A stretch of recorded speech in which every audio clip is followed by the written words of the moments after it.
Celebración trágica.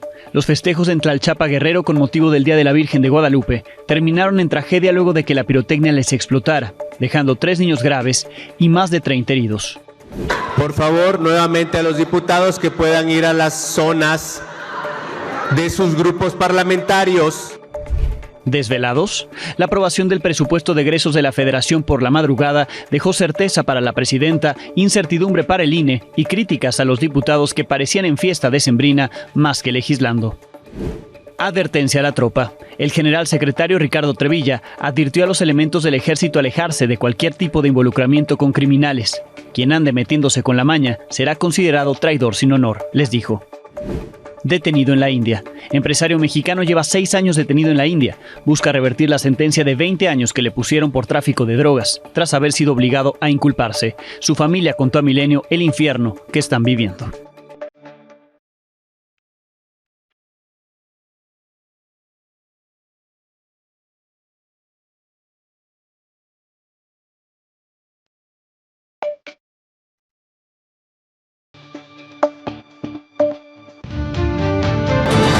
Noches. En medio de los festejos por el Día de la Virgen de Guadalupe ocurrió una tragedia en el municipio de Tlalchapa, en la región de la Tierra Caliente de Guerrero. 35 personas quedaron lesionadas tras la explosión de pirotecnia, incluidos 3 menores de edad que están graves.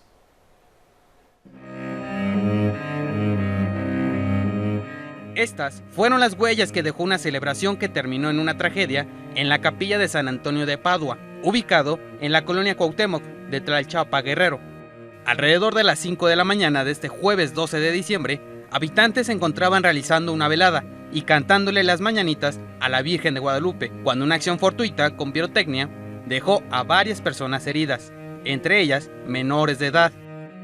Y todos estaban yendo hacia arriba y hubo un cohete que no se fue, entonces los demás cohetes estaban ahí y de ahí volaron chispas. Y fue cuando los niños iban entrando, todos los de la danza, y cuando se escuchó una explosión y toda la gente corría. ¿Y qué pasó? Los cohetes, y las personas gritaban, mis niños, y todos corríamos, la verdad. Luego salieron con el niño, el que le amputaron el piecito, su papá corrió y lo cargó. Y él así como lo agarró, se corrió y se fue. Y el piecito aquí quedó ahí del niño y sus huesitos. De rato hallaron a la otra niña, la de la ropita. Ya ella, su vestidito y toda su ropa interior, a ella ya se le había quemado en su cuerpo. Sí, pues allá está como quedó la suerte. Quitar el suéter porque el suéter todavía no se acababa y se lo quitaron pues porque seguía ardiendo y la niña pues ya estaba inconsciente. A la niña la acostaron ahí ya bien encueradita porque se le quemó pues toda su ropa. Lo ocurrido dejó a 35 personas heridas. Algunas de ellas fueron trasladadas al hospital IMSS Bienestar Arcelia, aunque hubo una menor de edad que tuvo que ser trasladada a un hospital en Toluca, Estado de México. Familiares de esta menor narraron a Milenio lo que vivieron luego de la explosión y el estado de salud de la pequeña. Corrieron y corrí a buscar a mi niña, no la encontraba y vine para acá y acá estaba tirada mi niña con demás personas. Pedimos ayuda para llevarla a Arcelia porque estaba como inconsciente, no quería reaccionar. Hasta ahorita el estado de su pequeña, ¿cómo se reporta? Aún no nos han dicho nada, solamente que estaba en cirugía. ¿Estaba en cirugía? ¿Qué es lo que se le está realizando de la cirugía? No tiene conocimiento. La niña también perdió un piecito. También perdió un piecito. De su pie, pero hasta acá abajo, nada más sus deditos. Con imágenes de Agustín Arenas e información de Rogelio Agustín y Pablo Maldonado, Milenio Noticias. Sobre el estado de salud de los lesionados a esta hora de la noche, la niña trasladada a Toluca tiene un pronóstico grave por las quemaduras que tuvo en su cuerpo. La Secretaría de Salud de Guerrero informó en un comunicado que se ajustó la cifra de lesionados a 30 personas, de las cuales 16 están graves. La mayoría siguen en el hospital de Arcelia, Guerrero. En el caso de otros 2 menores de edad heridos de gravedad, uno fue trasladado al Hospital General de Chilpancingo, la capital de Guerrero. Tiene quemaduras de 2º grado. El otro menor, con el mismo grado de quemaduras, está a la espera de ser trasladado vía aérea a otra unidad médica para una mejor atención. La gobernadora del estado, Evelyn Salgado, se ha pronunciado en al menos 2 ocasiones este día en sus redes sociales sobre lo que ocurrió allí en Tlalchapa. Dijo que está al tanto de los traslados de las personas que lo requieran y que dará seguimiento a su atención médica. Además, señaló el manejo inadecuado de pirotecnia por parte de los vecinos de la colonia Cuauhtémoc e insistió en el apoyo que se ha brindado a las familias afectadas.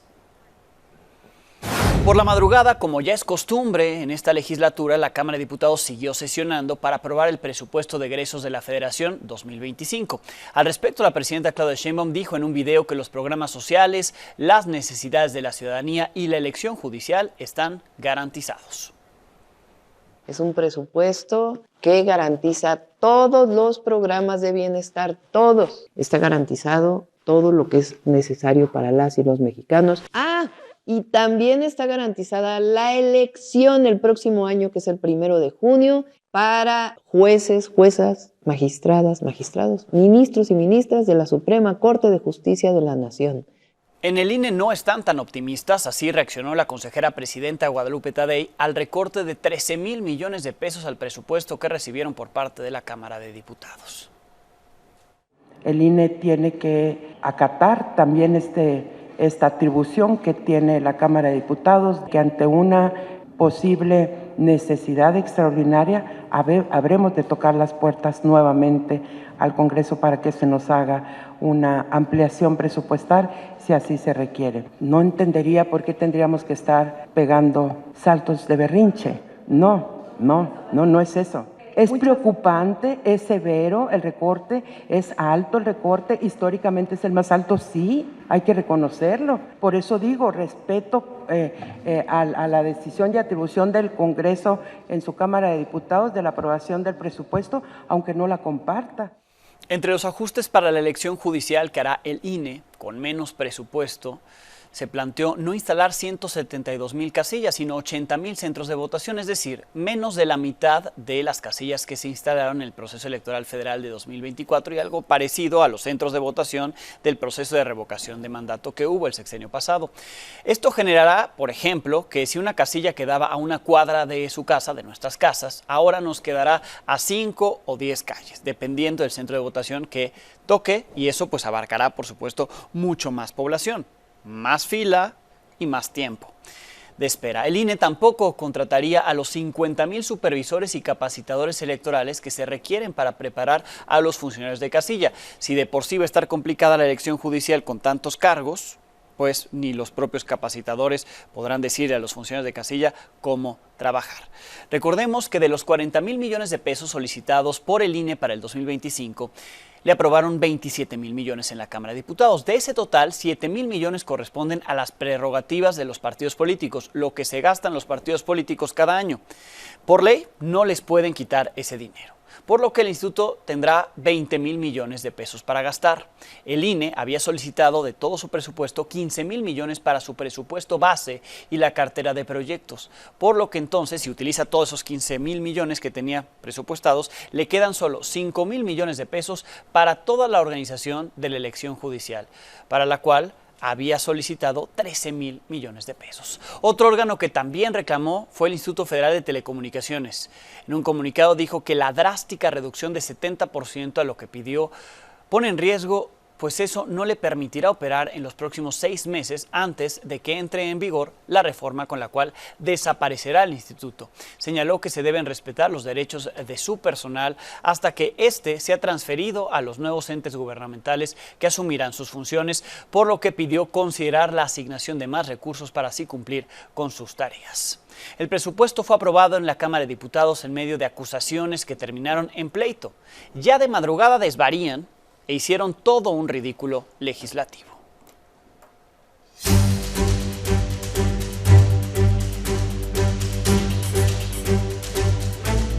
El regalo de Navidad de todas y todos los mexicanos es un presupuesto digno para todas y todos, y en el mes de enero empiezan las mesas.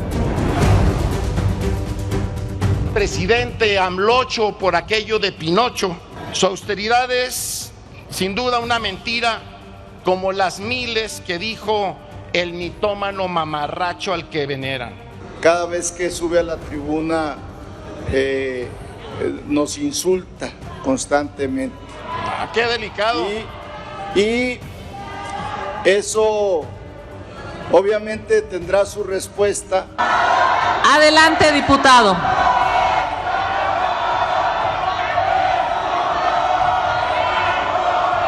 Lo que le pediría respetuosamente a la vicepresidenta de Morena se abstenga de hacer señas alusivas a su partido, aunque me desprecie con sus señas.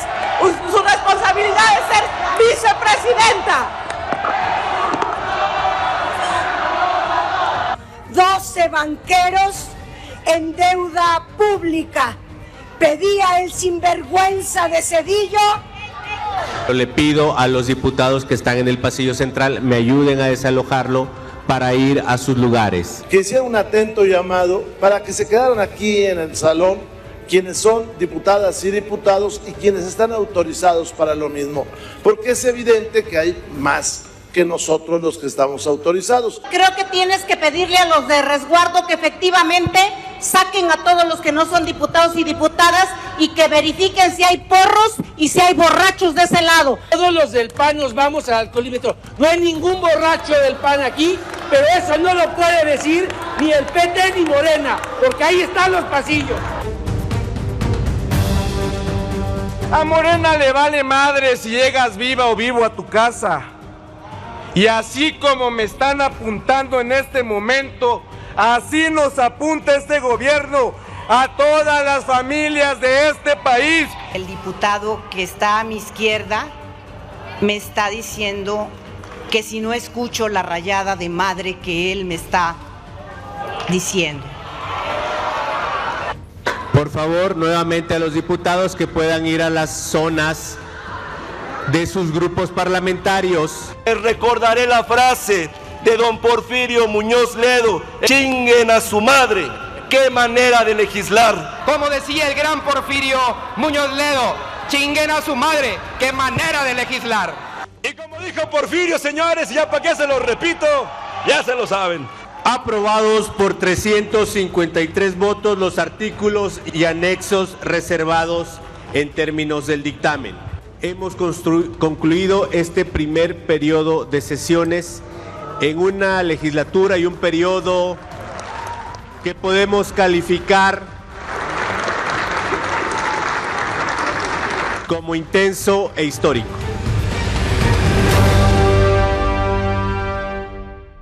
En la antigua casona de Jicoténcatl, el Senado entregó la medalla de honor Belisario Domínguez a la directora del periódico El Mañana de Nuevo Laredo, Tamaulipas, Ninfa María de Andar Martínez, por su destacada trayectoria como periodista y activista. El evento se realizó sin la presencia de la presidenta Claudia Sheinbaum. En su representación acudió la secretaria de Gobernación Rosa Isela Rodríguez. Tampoco estuvo el presidente de la Cámara de Diputados Sergio Gutiérrez Luna, ni ningún representante del Poder Judicial.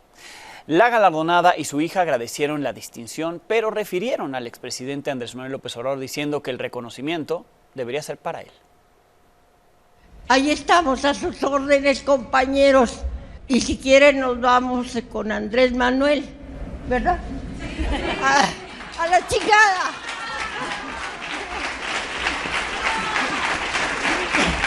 Y aquí me dirijo al expresidente Andrés Manuel López Obrador. Sepa usted, presidente, que esta medalla, la cual México sabe bien, debería de ser suya. Y hablando de lo que ocurrió en un evento del Senado, Donald Trump logró que lo que en esta legislatura no se había logrado, que se pusieran de acuerdo oposición y los partidos oficialistas. Hoy se reunieron la secretaria de Gobernación Rosa Isela Rodríguez con legisladores de Morena, aliados y también partidos de oposición. Todos acordaron cerrar filas cuando Trump asuma la presidencia de Estados Unidos e implemente su política migratoria. La secretaria dijo que México no será un tercer país seguro y pidió a los legisladores ayudar a frenar el tráfico de armas provenientes de ese país.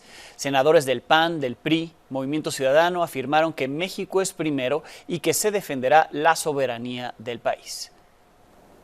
La cuestión, pues, sí es muy buena con el Senado de la República, de todos, absolutamente todos. Y me gustó una frase que dijeron que frente a toda la problemática y las presiones que puede haber, la patria es primero. Entonces, Eso fue lo que dijeron también los partidos de oposición y pues muchas gracias hoy por su atención. Nos ha anunciado, cosa que aplaudo, que México no va a ser el patio trasero de los Estados Unidos para recibir migrantes de otros países. Lo festejo. Es bueno no tratarlo como un simple bravucón, sino como el presidente de la nación más poderosa del orbe, y que creo que hoy la posibilidad de construir en colectivo, de ir más allá de nuestras diferencias, puede abrir una nueva época para la República. El gobierno anterior tampoco permitió ser tercer país seguro, pero se permitió el Remain in México, que era prácticamente lo mismo. El gobierno anterior también al frente de Morena y del cual también la secretaria de Gobernación era parte. En más información política, el ex gobernador de Chiapas, Rutilio Escandón, ya tiene propuesta de chamba, propuesta de trabajo. La presidenta Claudia Sheinbaum lo propuso como cónsul de México en Miami, Florida. El Senado deberá ratificarlo. De ocurrir así, Florida tendría a 2 ex gobernadores chiapanecos como cónsules, pues el ex gobernador Juan Sabines es el actual cónsul en Orlando. Y hablando de Chiapas, el diputado local del Partido Verde, Ismael Brito, pidió licencia al cargo una semana después de ser golpeado en una oficina del Congreso por el exdiputado Eduardo Centeno, video que aquí le transmitimos la semana pasada. Ayer, Ismael Brito publicó una fotografía con el nuevo gobernador, con Eduardo Ramírez, a quien le manifestó que tiene problemas de salud emocional, el mismo argumento que dio al solicitar licencia. El Pleno del Congreso le negó la licencia y envió a consideración de las comisiones de Gobernación y Puntos Constitucionales la resolución definitiva.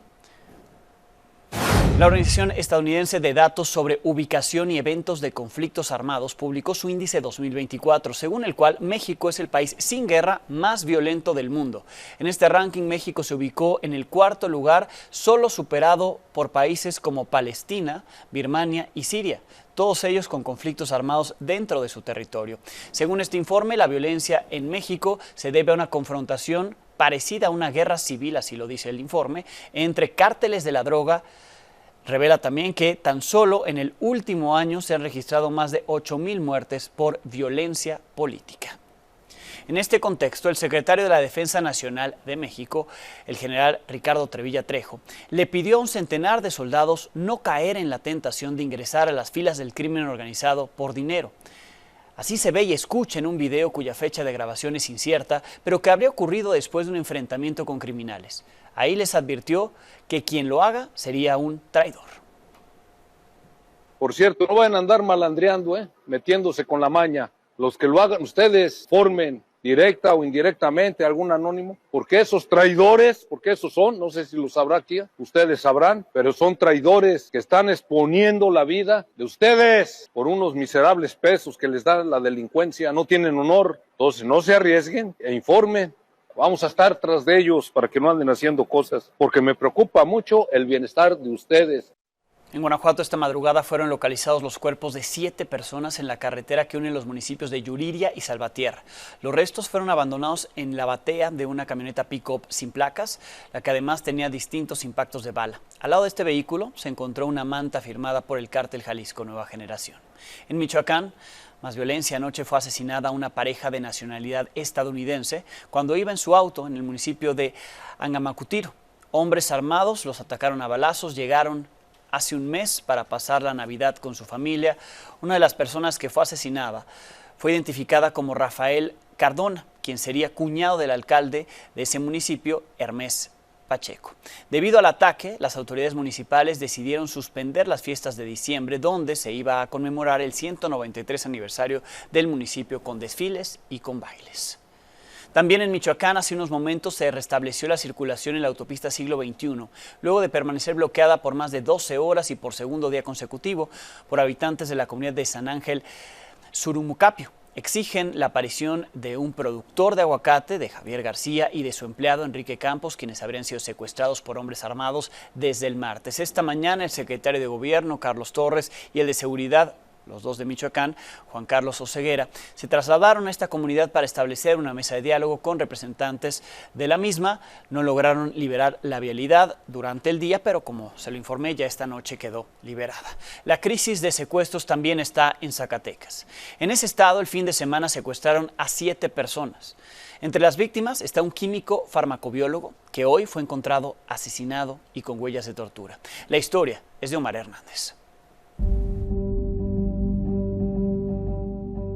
En solo 24 horas, el sábado 7 de diciembre, fueron secuestradas 7 personas en Jerez, Zacatecas. Una de las víctimas fue localizada muerta este jueves. El químico farmacobiólogo Luis Alberto Espinosa, un joven de 28 años al que el gobierno calificó como un héroe de la salud durante la pandemia de COVID. Iba en su vehículo rumbo a su trabajo, un laboratorio privado en la capital, cuando sujetos lo interceptaron y se lo llevaron. Sus restos fueron encontrados tras una búsqueda por aire y tierra en el municipio de Villanueva, a solo 57 kilómetros de Jerez. Una vez que el grupo que se encontraba sobre la carretera informó que había un hallazgo de una persona de sexo masculino que se encontraba a la altura de la comunidad del Vergel, es que se llegó al lugar. Trascendió que la víctima tenía huellas de violencia y habría sido asesinada en otro sitio. Su padre encabezaba una manifestación cuando fue informado del hallazgo. Dice no tener idea de por qué los secuestraron y mataron. ¿Anteriormente habían recibido algún tipo de amenaza? Nada, mi hijo ni siquiera toma, ni siquiera tiene novia, a veces me da pendiente. No tenemos dinero, no tenemos recursos, somos gente que vivimos al día. Pero 2 mujeres y 4 hombres más siguen desaparecidos. Magali Nayadet Gómez Rentería, José de Jesús Carrera Palacios, Lisbeth Gutiérrez Hernández, Luis Alberto Ríos Muro, Juan de Casas Durán y Mario Gallegos Bañuelos. Y otras 3 personas también fueron víctimas de desaparición forzada en las últimas horas en el municipio de Luis Moya, colindante con Aguascalientes. Se trata de Santiago Díaz Mendoza, María Guadalupe Torres Sosa e Iván Román Reyes. Así que los operativos de búsqueda continúan. La intención es lograr también ubicar a las demás víctimas y obviamente dar con el paradero o la identificación de los probables responsables. Se tienen líneas de investigación sólidas ya establecidas. Se está realizando una búsqueda de inclusive los posibles vehículos que hayan participado. Desde Zacatecas, para Milenio Noticias, Omar Hernández. En Sinaloa, fuerzas federales detuvieron a 2 presuntos narcotraficantes que cuentan con órdenes de extradición y son requeridos por Estados Unidos. Se trata de Julio César Méndez, alias El Spider, identificado como operador del grupo de Los Chapitos. Fue detenido en Guamúchil, es requerido por los delitos de homicidio y lesiones calificadas. Y José García de la Herrán, alias José Candelario, quien es buscado por delitos contra la salud. A la violencia que le detallo a diario se suma la falta de atención a las víctimas o a sus familias. Una instrucción institucional. La comisionada ejecutiva de atención a víctimas, Marta Yuriria Rodríguez, fue exhibida pidiéndole a su equipo que defienda la imagen de la institución, la imagen institucional, a costa de las víctimas que deben defender. Así se evidencia en este audio, fue difundido esta tarde por la periodista Pamela Cerdeira en MBS Radio, al cual tuvimos acceso. Nuestra comunicación con las víctimas tiene que ser asertiva. Yo entiendo su problema, existen este tipo de opciones, A, B, C, no hay más, cualquiera. Acordemos. No estoy de acuerdo. Bueno, perfecto, presente su amparo. Tenemos que reconocer a las víctimas como personas. Antes de ser víctimas fueron personas. Tienen cosas buenas, tienen cosas malas. En el momento en que una persona se hizo víctima, empezamos con el, ay, pobrecita, ya se le reparó, se le siguen pagando las medidas. ¿Cuál es su enojo? No, porque ya descubrió que es una forma de vida estar en esta parte de la querulancia. Pero sí necesito que demostremos mucho cuerpo, mucho músculo político y sobre todo mucha comunicación. Esta es una prueba para nosotros. No crean que desde la subsecretaría están preocupados por esta situación. No va a haber más beneficios de los políticos, pero no negamos que estas personas puedan estar utilizando a las víctimas y a otras víctimas que sí se encuentran en una situación de vulnerabilidad. Es nuestro momento para demostrarles que no son así las cosas, que no es por ellos que se soluciona. Despreciar a las víctimas, pensar que son buenas y malas también, dice ella. Ella lleva a la práctica esas palabras, como cuando trató de manipular a las víctimas del incendio en la estación migratoria de Ciudad Juárez para que no se opusieran a la salida alterna que buscaba en su contra el titular del Instituto Nacional de Migración, Francisco Garduño, en el proceso. Además, en 2 ocasiones dejó plantados a los senadores que la llamaron a comparecer en sesión precisamente para que hablara del caso y cómo es que la SEAP estaba atendiendo a las víctimas. Migrantes que fueron detenidos, que fueron obligados a permanecer porque había un candado en esa reja, lo recordará la titular de SEAP, en esa reja de esa estación migratoria de Ciudad Juárez, y no les permitieron salir y se murieron 40.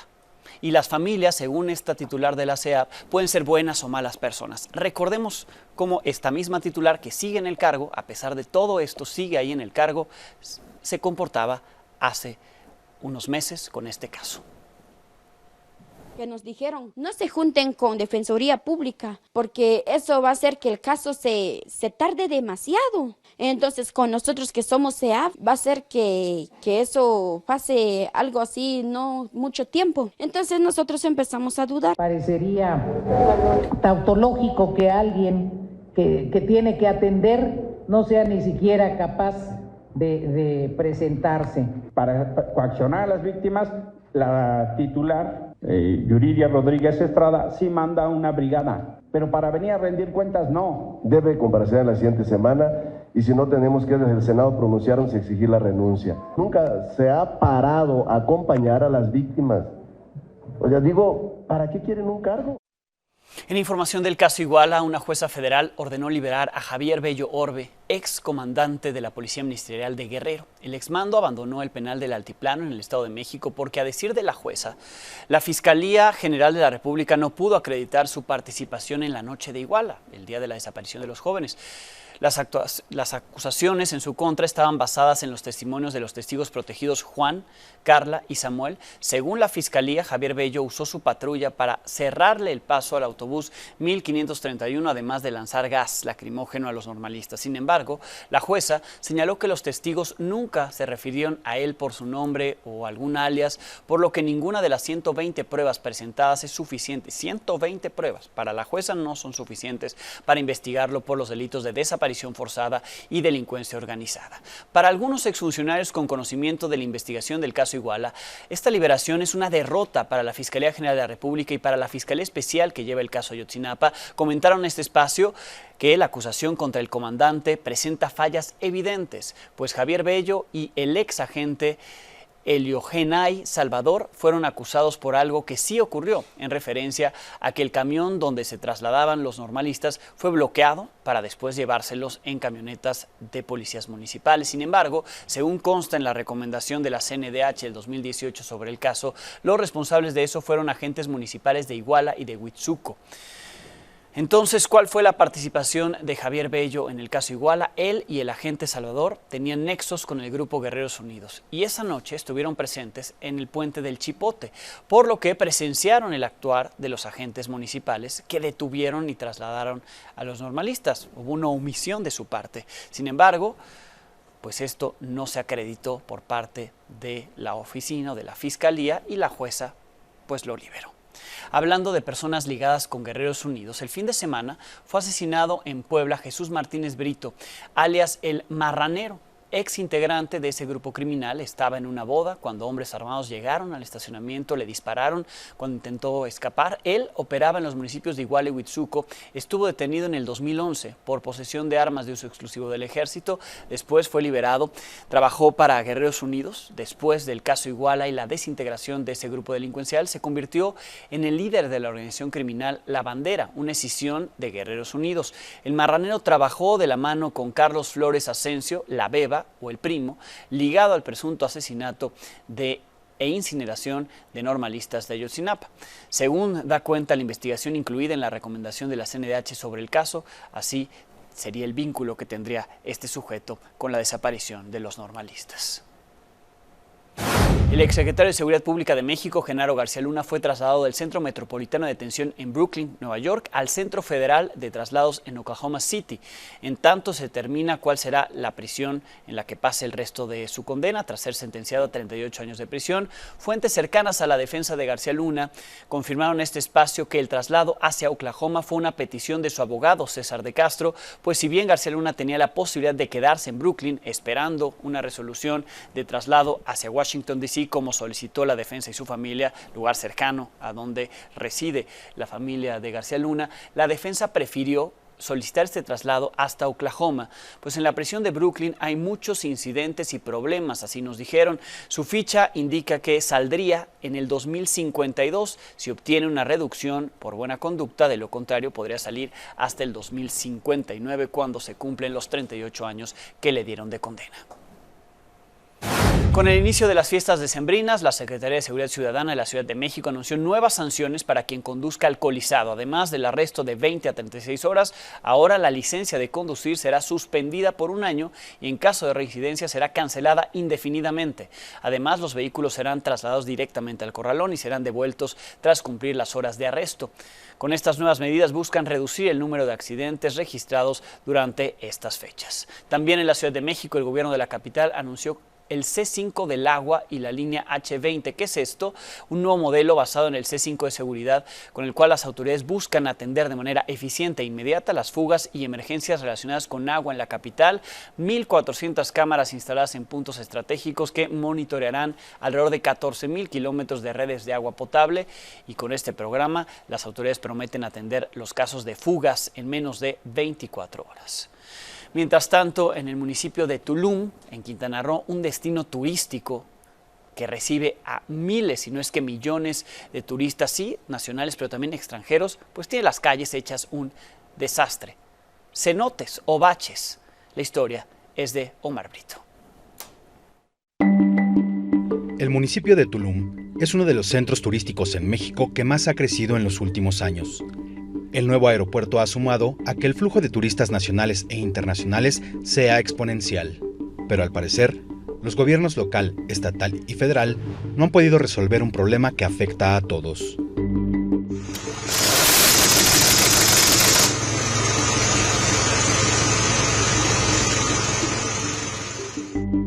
Los baches y las malas condiciones de calles y carreteras de acceso se han vuelto una molestia para casi todos. Pobladores y comerciantes exigen que sean atendidos y más en vísperas de los festejos decembrinos. Pues tenemos aquí una afectación permanente, se puede decir. Nosotros apelamos a la sensibilidad del gobierno, en este caso del municipal, con el señor Castañón. Y bueno, pues tiene que haber alguna fusión entre el gobierno federal y municipal y estatal. Y nosotros también, como comerciantes, también podríamos aportar que sea una colaboración conjunta, pero sí definitivamente necesitamos el apoyo del gobierno. La misma autoridad reconoce que es un problema. Nos han reportado mucho que hay mucho bache. Bachesotes, ¿no? ¿Por el aeropuerto? Hoyones o yanquis o yancos. Pues sí está peligroso, ¿no? No, sí, todas las noches pidan apoyo. Hasta acá llegan con la llanta ponchada. Esos reportes de los baches ya hasta nosotros lo hemos reportado. Ya ha habido muchas pérdidas ahora sí fuertes porque algunos han salido de la carretera. En Tulum, uno de los transportes preferidos es la bicicleta, pero las condiciones de algunas calles ponen en riesgo a los ciclistas. El tema es que es un poco difícil seguir a carretera Boca Paila, porque es un poco... Sí, la situación de las calles no está bien, ¿no?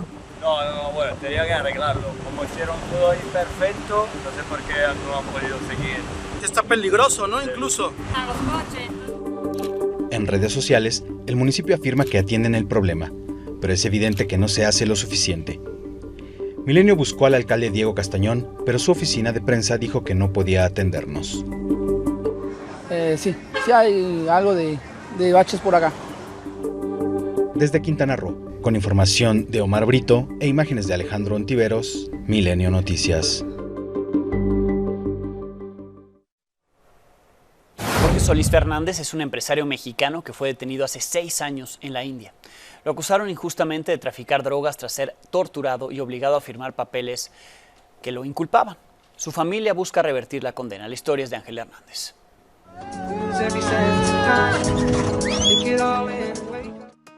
La hija menor de Jorge Renan Solís Fernández tenía meses de nacida cuando dejó de ver a su padre. El empresario de 48 años originario de Zapopan, Jalisco, fue arrestado hace más de 6 años en la India acusado de traficar drogas. Su caso apenas fue llevado a la Corte Suprema del país asiático, donde se busca revertir su condena de 20 años. Ahorita ya estamos nosotros en lo que es la etapa final. Ya hemos pasado por el Tribunal de Primera Instancia y el Tribunal Superior. Son pasos que necesariamente tenemos que dar. El 25 de septiembre de 2018, Jorge estaba en un viaje de negocios en Indore. Se encontraba en una tienda de productos relacionados con la Ayurveda, un sistema medicinal tradicional indio, cuando hubo una sorpresiva redada. Jorge, quien buscaba expandir su negocio en México, fue sometido por personas vestidas de civil que resultaron ser agentes de la Dirección de Inteligencia Financiera. Lo torturaron y le hicieron firmar documentos que no entendía para inculparse de tráfico de drogas e intentaron extorsionar a su familia.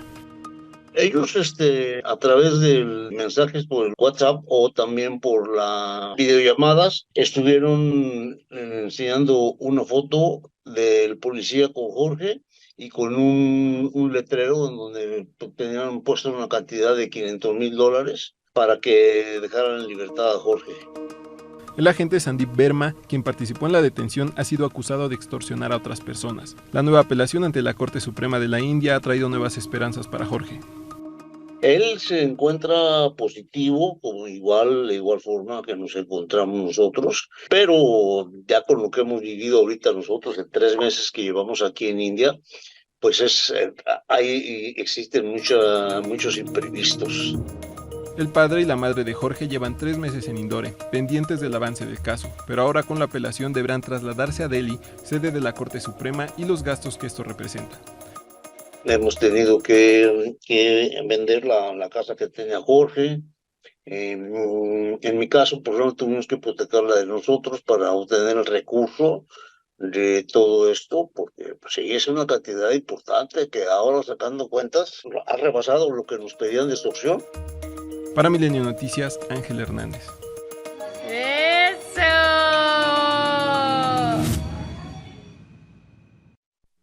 Hoy le presentamos la cuarta parte de este trabajo especial en El Salvador, una noche en la cárcel de Bukele. Ahora veamos las actividades matutinas, una vez que se asean, cómo toman el desayuno y también las actividades que tienen fuera de la celda, solo 30 minutos.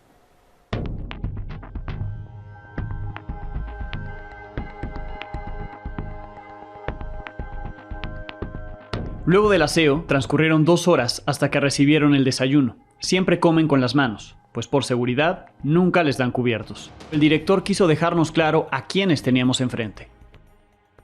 Rango, gatillero, delito, homicidio agravado. Jonathan Humberto, alias Saico. Este caso es un caso coche bomba frente al Ministerio de Justicia y Seguridad Pública en San Salvador. Marlon Giovanni Arce García, solo por estar en el límite de entre la pandilla 18 y la MS, estos sujetos los asesinaron. Nombre, Numan Ariel Rodríguez Villanueva, date vuelta, alias Mapache. Privaron de libertad a 4 efectivos de la Fuerza Armada. Los privaron de libertad, los torturaron, los asesinaron y luego después los sepultaron en fosas clandestinas. Marvin Mario Parada, este es uno de los casos también que fue muy sonado a nivel nacional. Caso Alison Rendero, una joven promesa del deporte, la cual privaron de libertad, violaron y posteriormente asesinaron. Miguel Antonio Díaz Arabia. Miguel, date vuelta, quítate la mascarilla y levántate la camisa. Alias Castor.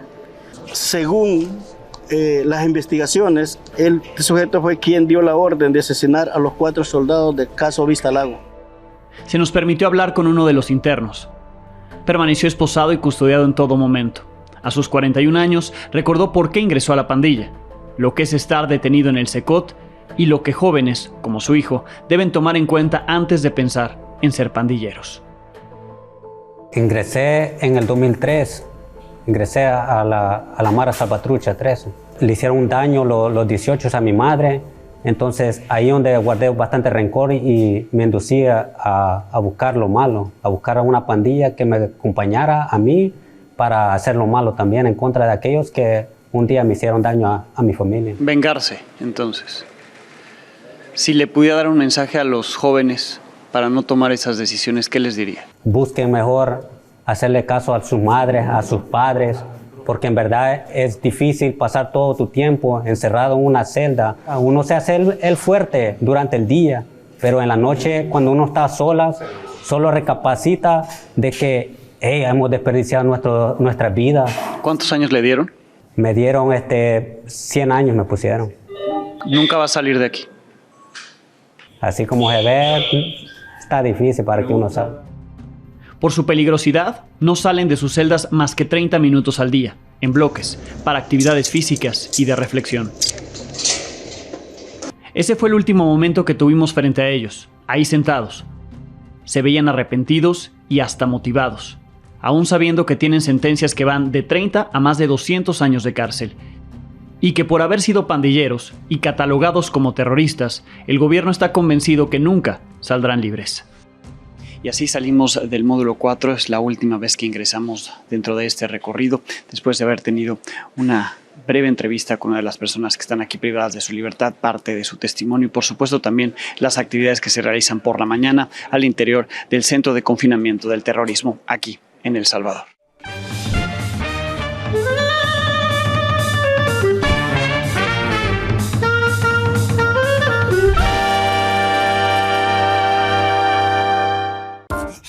Dos adaptaciones de las letras a la serie televisiva han ocurrido en este año.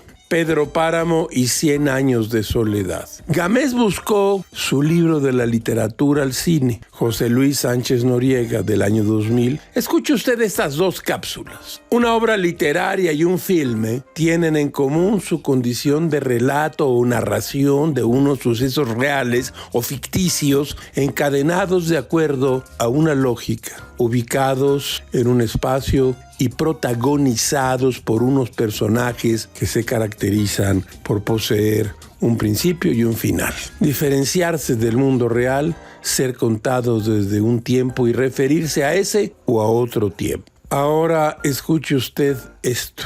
No resulta fácil que un escritor se adapte al engranaje industrial del cine. Las condiciones profesionales no eran muy halagüeñas. Trabajo a destajo con horario de oficina, sábados incluidos, el miedo al fracaso y múltiples decisiones que dificultan el proceso creador. El novelista está acostumbrado a un proceso de creación en el que opera como dueño absoluto de la materia y de las opciones que toma. Se siente artista solitario y único que controla todo el proceso de la creación. Todo es muy raro, caracho. Como diría Chaplin, la tragedia es la vida en primer plano, la comedia es la vida en plano general. Con esto nos pedimos. Mañana tendremos algo nuevo que contarle a las 22 horas.